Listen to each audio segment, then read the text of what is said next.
नीलकंठ ने बताया कि मनुष्य का सबसे उत्तम और श्रेष्ठ दान क्या है, जिसका फल उसे अवश्य ही मिलता है। कहानी बहुत ही ज्ञानवर्धक और जीवन का मार्गदर्शन करने वाली है, इसलिए कहानी को पूरा अंत तक जरूर सुने। नमस्कार प्यारे साथियों, स्टोरियन सफर यूट्यूब चैनल में आपका दिल से स्वागत है। दोस्तों, प्राचीन समय की बात है। धर्मपुर नामक एक सुंदर नगर था, जो एक नदी के किनारे बसा हुआ था। उसी नदी के पास एक वटवृक्ष पर एक नीलकंठ अपनी पत्नी के साथ रहता था।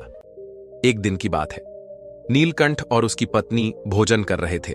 तभी नीलकंठ की पत्नी की नजर एक बुजुर्ग किसान पर पड़ती है, जो एक पेड़ के नीचे बैठकर भोजन करने जा रहा था।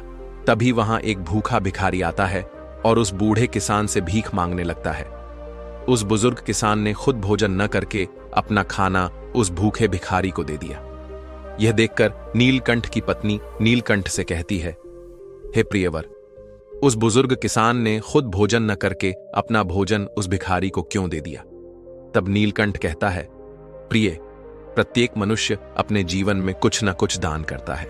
कोई भोजन, कोई वस्त्र, तो कोई धन दान करता है। लेकिन प्रिय, क्या तुम्हें पता है कि सबसे अच्छा और उत्तम दान कौन सा है? कौन सा दान करने से हमें सबसे बड़ा पुण्य मिल सकता है? इस पर नीलकंठ की पत्नी कहती है, नहीं प्रियवर, ऐसा कौन सा दान है? तब नीलकंठ कहता है, प्रिय, यह बात मैं तुम्हें एक कहानी के माध्यम से बताता हूं, जो न केवल प्रेरणादायक है, बल्कि जो भी कहानी को ध्यानपूर्वक अंत तक सुनता है, उसे इस कहानी से यह भी पता चलेगा कि सच्चा और अच्छा दान क्या होता है और इसका महत्व कितना बड़ा है। आगे नीलकंठ कहानी शुरू करता है और कहता है, प्रिय, प्राचीन समय की बात है। चंद्रपुर नामक किसी गांव में कैलाश नाम का एक युवक रहता था, जो लकड़ी काटकर अपना जीवन यापन करता था। वह अपनी पत्नी के साथ साधारण जीवन जी रहा था। जलाऊ लकड़ी से होने वाली आमदनी पर्याप्त नहीं हो पाती थी, जिससे हमेशा उसके परिवार में भोजन और कपड़ों की कमी बनी रहती थी। एक दिन परेशान होकर गुस्से में कैलाश की पत्नी उससे कहती है, कितने दिनों तक यह सिलसिला चलता रहेगा? न कोई त्योहार होता है, न कोई खुशी।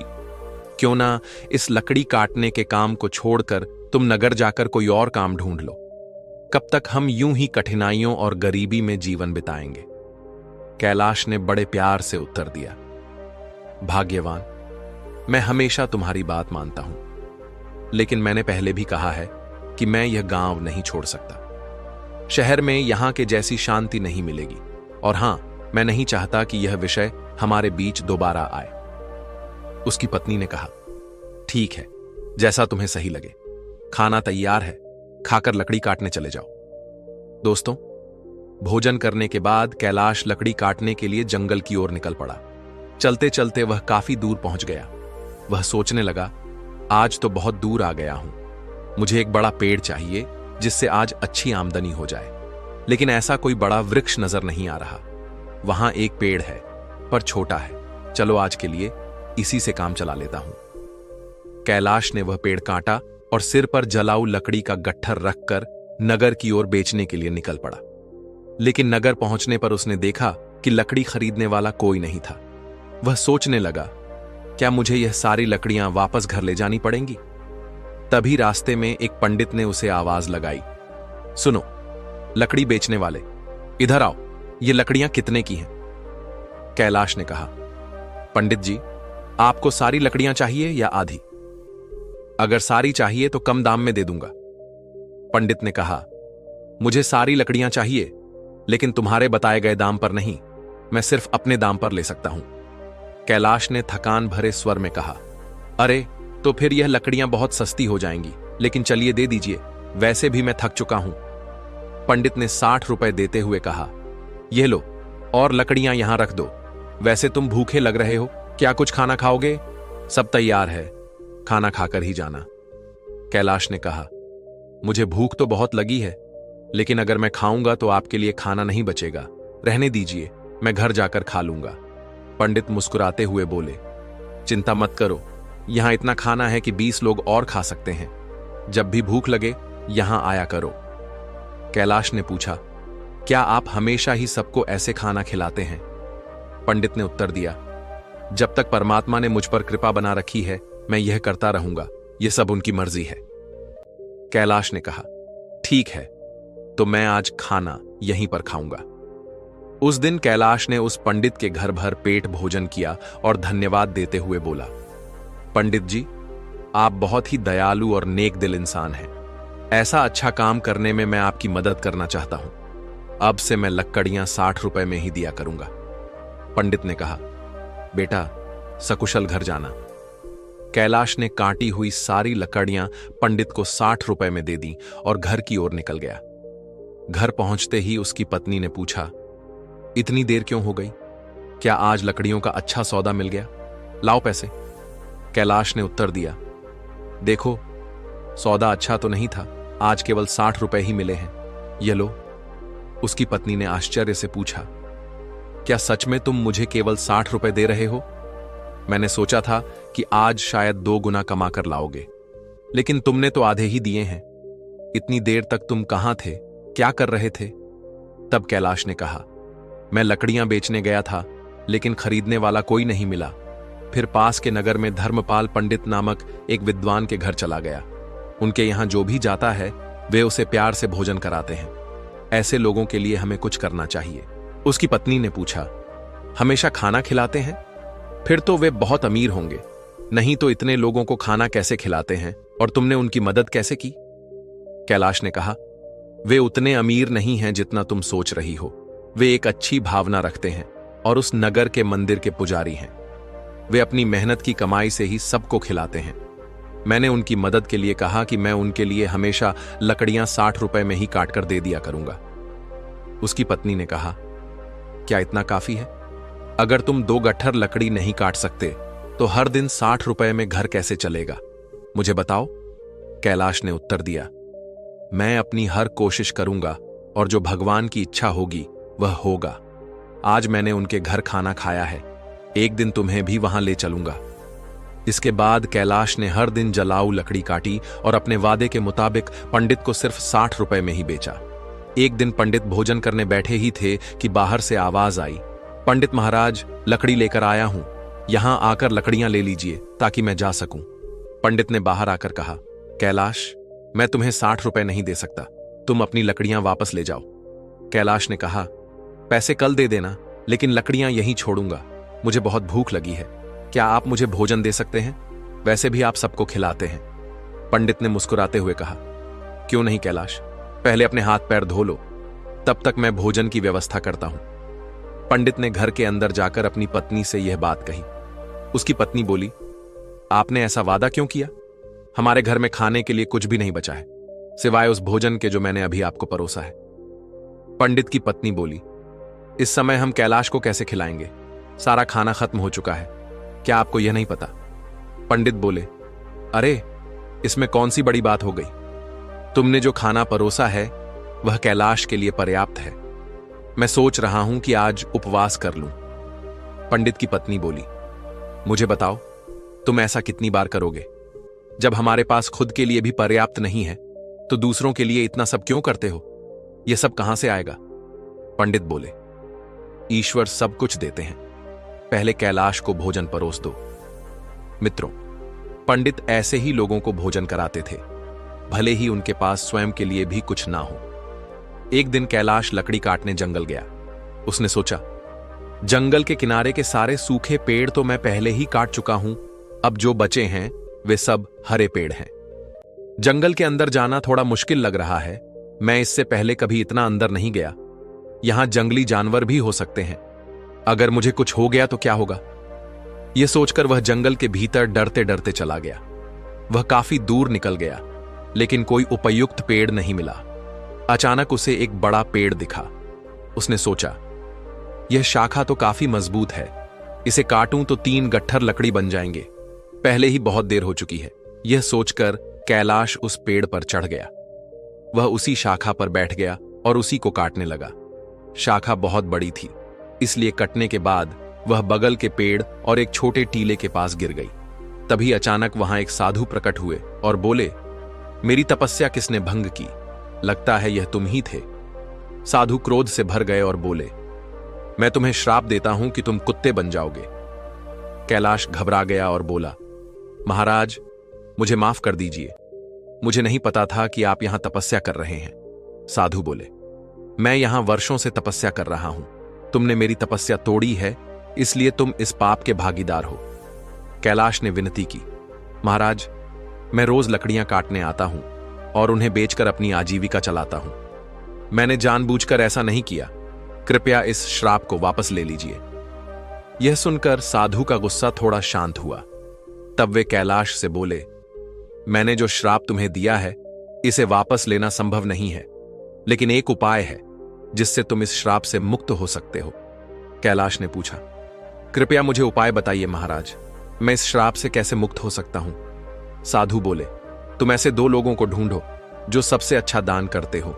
उनके भोजन के बाद बचा हुआ एक भी दाना खा लेने से तुम्हारे श्राप का असर धीरे धीरे समाप्त होने लगेगा। जब तुम पूरी तरह सफेद हो जाओगे, तब इस श्राप से मुक्त हो जाओगे। कैलाश ने रोते हुए कहा, महाराज, मैं अपनी पत्नी का सहारा हूं। लकड़ियां बेचकर जो पैसे लाता हूं, उससे हमारा गुजारा होता है। अब मैं कुत्ता बन गया हूं, तो मेरा अब क्या होगा? साधु बोले, चिंता मत करो, ईश्वर मदद करेंगे। जब तुम्हारा श्राप टूटेगा, तब तुम्हारा जीवन सुखी हो जाएगा, धन धान्य से भरा होगा और तुम्हें हर कष्ट से मुक्ति मिलेगी। यह कहते हुए साधु वहां से चले गए। कैलाश साधु के श्राप के कारण कुत्ते में बदल जाता है। इसके बाद कैलाश श्राप से छुटकारा पाने के लिए यात्रा पर निकल पड़ता है। वह सोचने लगता है, जैसा साधु ने कहा, मुझे सबसे अच्छा दान देने वाले कहां मिलेंगे?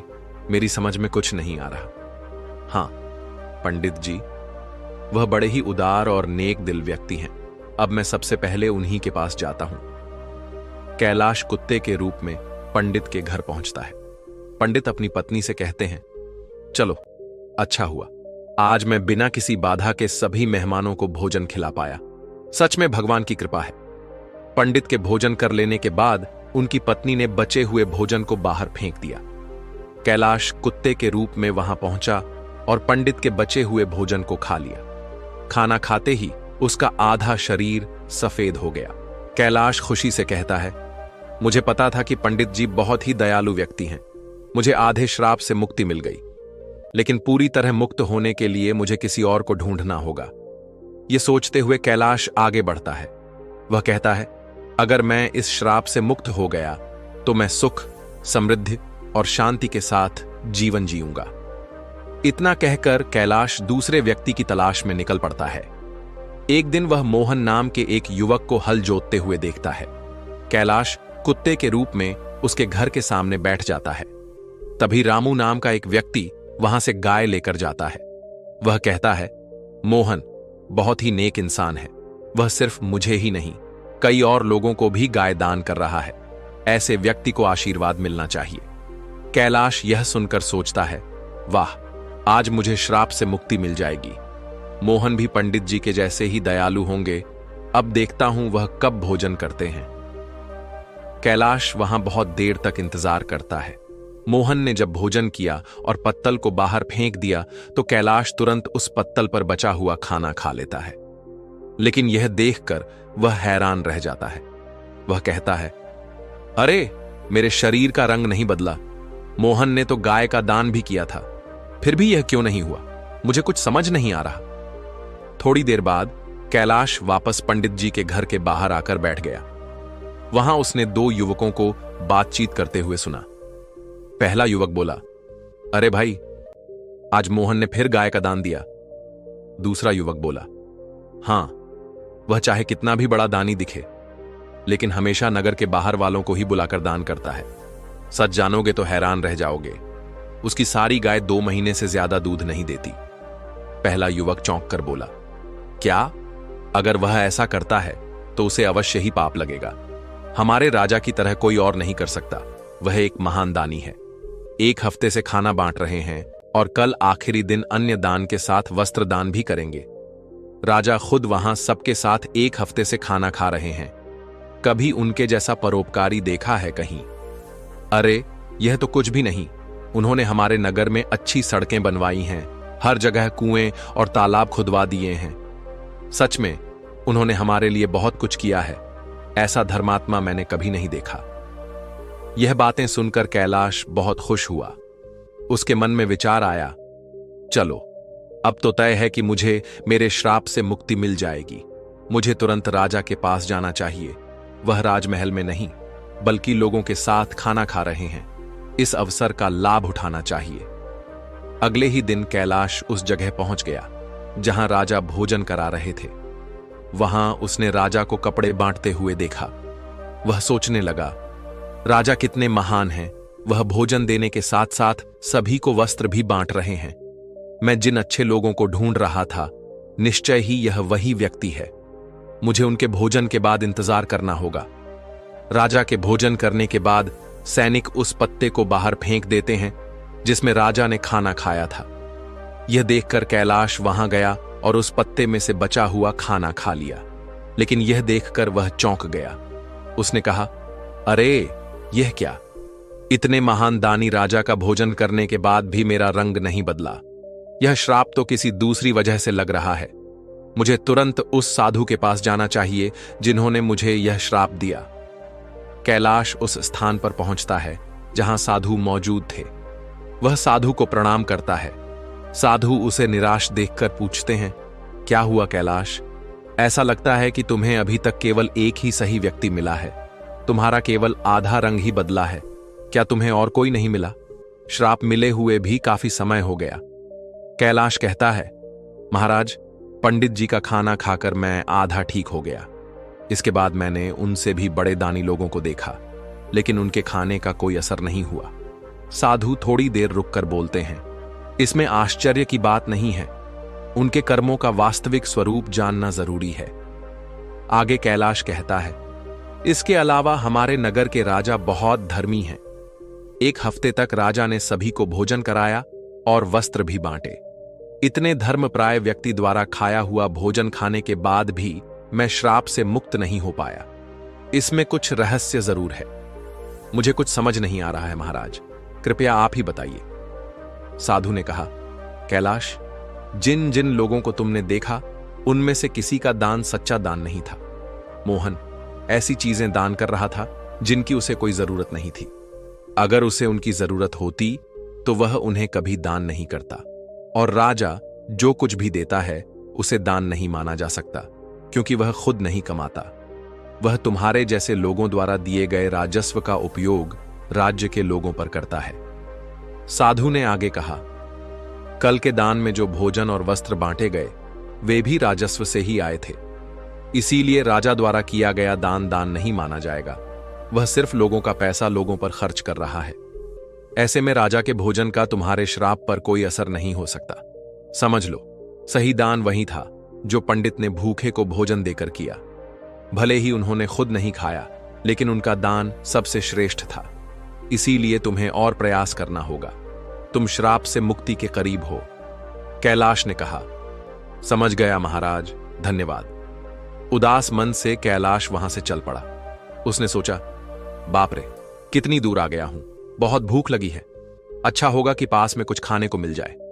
तभी उसने देखा एक किसान घड़े में पानी लेकर जा रहा था। पास में खड़े दो युवक आपस में बातें कर रहे थे। उस किसान को देख रहे हो, वह रोज इस धूप में इस पानी से भरे मटके से यहां से गुजरने वालों को पानी पिलाता है। वह बूढ़ा आदमी 80 साल से अधिक का लगता है, पर फिर भी उसका काम काबिले तारीफ है। थोड़ी देर में किसान ने खाना निकाला और खाने लगा। कुत्ते के रूप में भूखे कैलाश को देखकर किसान ने अपने भोजन में से कुछ लिया और उसे दे दिया। जैसे ही कैलाश ने वह भोजन खाया, उसका श्राप समाप्त हो गया और वह वापस इंसान बन गया। उसने किसान को धन्यवाद दिया और खुशी खुशी वापस लौट आया। उसने सोचा, सचमुच दान कभी छोटा या बड़ा नहीं होता। भूख मिटाने वाले पंडित और प्यास बुझाने वाले इस किसान जैसा होना ही सच्चा दान है। सबसे अच्छा दान वही है जो निस्वार्थ भाव से दूसरों की मदद के लिए किया जाए। चलते चलते कैलाश अपनी पत्नी के पास अपने घर पहुंच गया और खुशी से रहने लगा। उधर पंडित ने इतना दान कर दिया था कि उसकी आर्थिक स्थिति खराब हो चुकी थी। जब उसकी पत्नी ने उससे कहा, पास के नगर में एक राजा रहते हैं जो पुण्य को खरीद लेते हैं, आप उनके पास जाकर अपना कुछ पुण्य बेचकर पैसे ले आइए ताकि हमारा काम चल सके। पंडित ने पहले तो मना कर दिया, लेकिन पत्नी के बार बार कहने पर वह जाने को तैयार हो गया। उसकी पत्नी ने उसके खाने के लिए 4 रोटियां बनाकर दी। पंडित अपने घर से चल पड़ा। जब वह नगर के समीप पहुंचा तो उसने एक तालाब देखा। वहां स्नान आदि कर्मों से निवृत्त होकर वह रोटियां खाने के लिए बैठा ही था कि एक कुतिया उसके सामने आ गई। कुतिया ने जंगल में बच्चों को जन्म दिया था। 3 दिन से कुतिया और उसके बच्चे भूखे थे। भारी बारिश के कारण वह बच्चों को छोड़कर कहीं जा भी नहीं सकती थी। पंडित ने कुतिया को भूखा देखा तो अपने भोजन में से एक रोटी उसे दे दी। कुतिया ने रोटी खा ली, फिर उसने दूसरी रोटी दी, जिसे कुतिया ने खा लिया। इस तरह पंडित ने एक एक करके अपनी 4 रोटियां कुतिया को खिला दी। कुतिया तृप्त हो गई, लेकिन पंडित खुद भूखा रह गया और वहां से राजा के महल को चल पड़ा। पंडित राजा के पास पहुंचा और कहा, मैं अपना पुण्य बेचना चाहता हूं। राजा ने कहा, आप दोपहर के बाद आइए। राजा ने अपनी पत्नी से पूछा, एक पंडित विद्वान यहां आया है जो अपना पुण्य बेचना चाहता है। तुम्हारे अनुसार उसके पुण्य में से कौन सा पुण्य सबसे बड़ा है जिसे मैं खरीदूं? पत्नी ने कहा, जो आज उसने जंगल में 3 बच्चों वाली कुतिया को रोटी खिलाकर कमाया है, वही पुण्य अच्छा है। पत्नी की यह बात सुनकर राजा पंडित के पास गया और बोला, आप कौन सा पुण्य मुझे देंगे? पंडित बोला, आप कौन सा पुण्य लेना चाहते हैं? राजा ने कहा, आज आपने जो यज्ञ किया है, हम उसी का पुण्य लेना चाहेंगे। पंडित ने कहा, मैंने आज कोई यज्ञ नहीं किया। मेरे पास इतना धन ही नहीं है कि यज्ञ कर सकूं। राजा ने उत्तर दिया, आपने आज तालाब किनारे एक भूखी कुतिया को 4 रोटियां खिलाई हैं। हम वही पुण्य खरीदना चाहते हैं। पंडित ने पूछा, उस समय तो वहां कोई नहीं था, आपको कैसे पता चला? राजा ने कहा, मेरी पत्नी पतिव्रता है, उसी ने मुझे यह सब बातें बताई हैं। पंडित ने कहा, बहुत अच्छा, ले लीजिए, लेकिन इसका मूल्य क्या देंगे? राजा ने कहा, आपकी रोटियों जितने वजन की थीं, मैं उतने ही वजन के हीरे मोती तौल कर दूंगा। पंडित ने सहमति दे दी। राजा ने अंदाज से उतने ही वजन की 4 रोटियां बनवाई। राजा ने रोटियों के वजन की बराबरी के लिए तराजू में हीरे और मोती रखवा दिए, लेकिन जितने भी रत्न रखे गए, रोटी वाला पलड़ा ऊपर नहीं उठा। राजा ने कहा, और रत्न लेकर आओ। जब पंडित ने अपने पुण्य का ऐसा प्रभाव देखा तो उसकी आंखें खुल गईं। उसने कहा, राजा जी, मैं अभी यह पुण्य नहीं बेचूंगा। राजा बोला, जैसी आपकी इच्छा। पंडित वहां से चला गया और अपने घर की ओर लौटने लगा। लौटते समय वह उसी तालाब के पास पहुंचा जहां उसने कुतिया को रोटियां खिलाई थी। वहां पहुंचकर वह एक पेड़ के नीचे बैठ गया और कुछ सोचने लगा। तभी वहां एक संत आए। जब उन्होंने पंडित को चिंतित देखा तो कहने लगे, क्या बात है पुत्र, बहुत चिंतित लग रहे हो। पंडित ने महात्मा को प्रणाम किया और सारी बात बताई। इस पर महात्मा बोले, पुत्र, तुमने उचित किया। पुण्य का सौदा नहीं किया जाता, वह तो स्वयं फलदायी होता है। जो मनुष्य जैसा कर्म करेगा, समय आने पर उसका वैसा ही फल उसे मिलेगा। महात्मा की बात सुनकर पंडित को शांति मिली और वह महात्मा से विदा लेकर अपने घर को जाने लगा। तब महात्मा ने पंडित को एक पोटली देते हुए कहा, पुत्र, इसे लेते जाओ, इसमें कुछ मेवे हैं। रात्रि के भोजन उपरांत इनका सेवन करना, तुम्हारा कल्याण होगा। पंडित ने पोटली ली और महात्मा को धन्यवाद देकर अपने घर लौट आया। घर पहुंचकर पंडित ने भोजन किया और टहलने के लिए घर के बाहर चला गया। जब पंडित की पत्नी की नजर मेज पर रखी पोटली पर पड़ी तो उसके मन में पोटली खोलने की उत्सुकता होने लगी। उसने मेज से पोटली उठाई और उसे खोलकर देखने लगी। जब उसने पोटली खोली तो उसके आश्चर्य का ठिकाना नहीं था। पोटली में हीरे, पन्ने और माणिक चमक रहे थे। वह बेहद प्रसन्न हुई। थोड़ी देर बाद जब पंडित वापस आया तो उसकी पत्नी ने पूछा, इतने सारे हीरे पन्ने कहां से ले आए? पंडित ने कहा, क्यों मजाक कर रही हो? सूखे मेवे तुम्हें हीरे मोती लग रहे हैं। पत्नी बोली, मजाक नहीं कर रही, मैंने खुद पोटली खोलकर देखी है, उसमें तो ढेर के ढेर बेशकीमती हीरे पन्ने भरे पड़े हैं। पंडित बोला, मुझे लाकर दिखाओ। पत्नी ने पोटली को उसके सामने रख दिया। पंडित उन्हें देखकर चकित रह गया। वह समझ गया कि यह सब उसी पुण्य का प्रभाव है जो उसने कुतिया को रोटियां खिलाने से प्राप्त किया था, और वह महात्मा कोई और नहीं, साक्षात परमात्मा थे। फिर उसने अपनी यात्रा का सारा वृतांत अपनी पत्नी को सुनाया। उसने बताया कि किस प्रकार राजसी और तामसी दान का फल सीमित होता है। एक भूखी कुतिया और उसके बच्चों को रोटियां देने के कारण यह चमत्कार हुआ।